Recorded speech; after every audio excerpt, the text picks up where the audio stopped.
ಇವತ್ತು ಗದಗ ಜಿಲ್ಲೆಯ ಮುಂಡ್ರಿಗಿ ತಾಲೂಕಿನ ಹಾರೋಗೇರಿ ಗ್ರಾಮ, ಮುಂಡ್ರಿಗಿ ತಾಲೂಕಿನ ಹಾರೋಗೇರಿ ಗ್ರಾಮದಲ್ಲಿ ಇವತ್ತು ಒಂದು ವಿಶೇಷ ಒಂದು ಹಿಂದಿನ ಕಲೆಯನ್ನು ಇವತ್ತು ಈ ಗ್ರಾಮದಲ್ಲಿ ಇವತ್ತು ಹೊಂದಿದ್ದಾರೆ. ಅಂಥ ಒಂದು ಕಲೆ ಯಾವುದು, ಜೊತೆಗೆ ಅವರು ಯಾರು, ಏನು, ಆ ಕಲೆಯನ್ನು ಯಾಕೆ ಬೆಳೆಸ್ತಿದ್ರು ಅನ್ನೋದನ್ನು ಇವತ್ತು ನಾವು ನಿಮಗೆ ತೋರಿಸುವಂಥ ಪ್ರಯತ್ನ ಮಾಡ್ತಾಯಿದ್ವಿ. ಜೊತೆಗೆ ಇವತ್ತು ನೀವು ನೋಡ್ಬೋದು ಹಾರೋಗೇರಿ ಗ್ರಾಮದ ಇವತ್ತು ಒಬ್ಬ ವಯಸ್ಸಾಗಿರ್ತಕ್ಕಂಥ ಅಜ್ಜ ಇವತ್ತು ಎಷ್ಟೋ ಜನರಿಗೆ ಶಾಲೆಗೆ ಹೋಗಿರ್ತಾರೆ, ಜೊತೆಗೆ ಬುಕ್ ಕೊಟ್ಟರು ಕೂಡ ಅದು ಏನು ಅಕ್ಷರ ಅನ್ನೋದು ಓದೋದಕ್ಕೂ ಬರೋದಿಲ್ಲ, ಬರೆಯೋದಕ್ಕೂ ದಡಗ್ನ ಬರೋದಿಲ್ಲ. ಅಂಥ ಒಂದು ಸಂದರ್ಭದಲ್ಲಿ ಅಂಥ ಒಂದು ವ್ಯವಸ್ಥೆಯಲ್ಲಿ ಹಿಂದೆ ಅದರ ನೀವು ಎಷ್ಟನೇ ತರಗತಿ ಕಲ್ತಿದ್ರೆ? ನಾವು 5ನೇ ತರಗತಿ ಕಲ್ತಿದ್ವಿ. 5ನೇ ತರಗತಿ. ಈಗ ಎಷ್ಟು ನಿಮ್ಗೆ ವಯಸ್ಸೀಗ?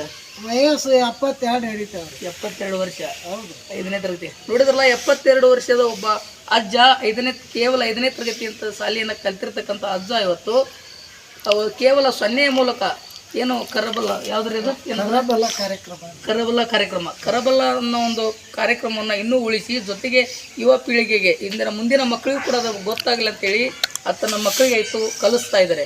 ಇವತ್ತು ನಮ್ಮ ಕೈಯಲ್ಲಿ ಬುಕ್ ಕೊಟ್ಟರು ಕೂಡ ದಡಗ್ನ ಬರ್ತಕ್ಕಂಥ ವ್ಯವಸ್ಥೆ ಇಲ್ಲ ಇವತ್ತು. ಅಂಥ ಒಂದು ಸಂದರ್ಭದಲ್ಲಿ ಕನ್ನಡ ಲಿಪಿಯನ್ನು ಉಳಿಸಿ ಬೆಳೆಸುವ ಒಂದು ಪ್ರಯತ್ನವನ್ನು ಇವತ್ತು ಹಾರೋಗೇರಿ ಗ್ರಾಮದಲ್ಲಿ ಮಾಡ್ತಾ ಇದ್ದಾರೆ. ಹಾಗಾಗಿ ಈ ಒಂದು ಕಲೆಯನ್ನು ಈಗ ನೀವು ಸಾಕಷ್ಟು ಶಾಲೆಗಳಿಗೆ ಹೋಗಿ ಭೇಟಿ ಕೊಟ್ಟು ಮಾಡಿದ್ರೆ? ಹೌದ್ರಿ, 108 ಶಾಲೆ ಒಳಗೆ ನಾವು ಪ್ರಸಿದ್ಧಿ ಕೊಟ್ಟಾರ್ರಿ ನಾವು. ಹೌದು. ಬಟ್ ಸರ್ಕಾರ ಏನಾದ್ರು ನಿಮ್ಮನ್ನು ಗುರುತಿಸುವಂಥ ಕೆಲಸ ಮಾಡಿದೆ? ಏನೂ ಮಾಡಿಲ್ಲ. ನೋಡಿದ್ರಲ್ಲ, ಇವತ್ತು ತಾಲೂಕಿನಲ್ಲಿ ಅನೇಕ ಗ್ರಾಮಗಳ ಅನೇಕ ಶಾಲೆಗಳನ್ನು ಭೇಟಿ ನೀಡಿ ಈ ಒಂದು ಕಲೆಯನ್ನು ಉಳಿಸುವ ಒಂದು ಪ್ರಯತ್ನವನ್ನು ಈ ಒಬ್ಬ, ನಿಮ್ಮ ಹೆಸರೇನ್ರ ಇದ್ದಾರೆ? ನಮ್ಮ ಹೆಸರು ದೇವಪ್ಪ ಭರಮಪ್ಪ ಪೂಜಾರ್ ಅಂತ. ದೇವಪ್ಪ ಭರಮಪ್ಪ ಪೂಜಾರ. ಹೌದು. ಇವರು ದೇವಪ್ಪ ಭರಮಪ್ಪ ಪೂಜಾರನವರು ಈ ಕಲೆಯನ್ನು ಇವತ್ತು ಉಳಿಸಲು ಮಾಡ್ತಾ ಇದ್ದಾರೆ.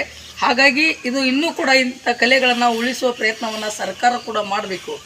ಸರ್ಕಾರ ಏನಾದರೂ ನಿಮ್ಮನ್ನು ಗುರುತಿಸಿ ಇದಕ್ಕೆ ಏನಾದರೂ ನಿಮ್ಗೆ ಪ್ರೋತ್ಸಾಹ ಧನ ಅಥವಾ ಆ ರೀತಿ ಏನಾದರೂ ಕೊಡ್ತಾ ಇದೆ, ಗೌರವ ಧನ ಈ ಥರ ಏನಾದರೂ? ಇದ್ರ ಬಗ್ಗೆ ಏನು 5 ಪೈಸೆ ಕೂಡ ಕೊಟ್ಟಿಲ್ರಿ ಗೌರ್ಮೆಂಟ್, ನಮ್ಗೆ ಕೊಟ್ಟಿಲ್ಲ. ನಾವು ಮಕ್ಕಳಿಗೆ ಕಲಿಸ್ಬೇಕಂತ ಹುಮ್ಮನಸ್ಸಿನಿಂದ ನಮ್ಮ ಕಾಲ್ನಡಿಗೆ ಎಷ್ಟು ಸಾಧ್ಯ ಆಗುತ್ತೆ 3 ಜಿಲ್ಲಾದೊಳಗೆ ಇದನ್ನ ನಾವು ತೋರಿಸಿದ್ವಿ. ಶಾಲೆ ಮಕ್ಕಳಿಗೆ ಹೇಳಿವ್ರಿ ಇವನ್ನೆಲ್ಲ ಕನ್ನಡ ಲಿಪಿ. ನಮ್ಮ ಶಾಲೆ ಹಿಂಗಿತ್ತು, ಹಿಂದೆ ಪೂರ್ವಜಿತ್ತು, ಹಿಂಗಿದ್ರು ಅಂತ ಅವ್ರು ಹೇಳ್ತಿದ್ರು. ಆ ಲಿಪಿನ ನಮ್ಮ ಊರ ಹತ್ರ ಒಡ್ಡಟ್ಟಿಯಲ್ಲಿ ನಮ್ಮ ಮಾಸ್ತರ್ ಅಲ್ಲಿ ಬೋರ್ಡ್ ಹಾಕಿವಲ್ರಿ, ಗುರು ಮಹಾದೇವ. ಅವರು ನಮ್ಮ ಗುರುಗಳು ಮಹಾದೇವರು ಅವ್ರು ಕಲಿಸಿದ್ರು ನಮಗೆ. ಅವ್ರು ಕಲಿಸಿದ ನಾವು ಇದಕ್ಕೆ ಹೋದ್ರಿ, ಬೆಂಗಳೂರಿಗೆ ಹೋದಾಗ ನಯನ ಕಲಾಮಂದಿರದೊಳಗೆ ನಮಗೆ ರಾಷ್ಟ್ರ ಪ್ರಶಸ್ತಿ, ವಿಶ್ವೇಶ್ವರಯ್ಯ ರಾಷ್ಟ್ರ ಪ್ರಶಸ್ತಿ ನೀಡಿ ಮತ್ತು ಒಂದು ಶಾಲ್ ಒದಿಸಿ ಮುತ್ತಿನ ಇವನ್ನೆಲ್ಲ ಕಂಚಿನ ಪದಕ ಅವನ್ನೆಲ್ಲ ಕೊಟ್ಟು ಸನ್ಮಾನ ಮಾಡಿದ್ವಿ.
ಏನು ಹೇಳಿದಪ್ಪ ಅವ್ರಿಗೆ?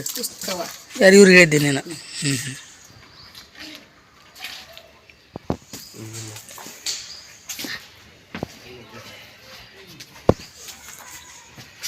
ಈ ರೀತಿ ಒಟ್ಟು ಯಾವುದೇ ಶಬ್ದ ಹೇಳಿದ್ರು ಬರೀತೀರಿ ನೀವು? ಬರೀತೀವಿ. ಹಾಂ.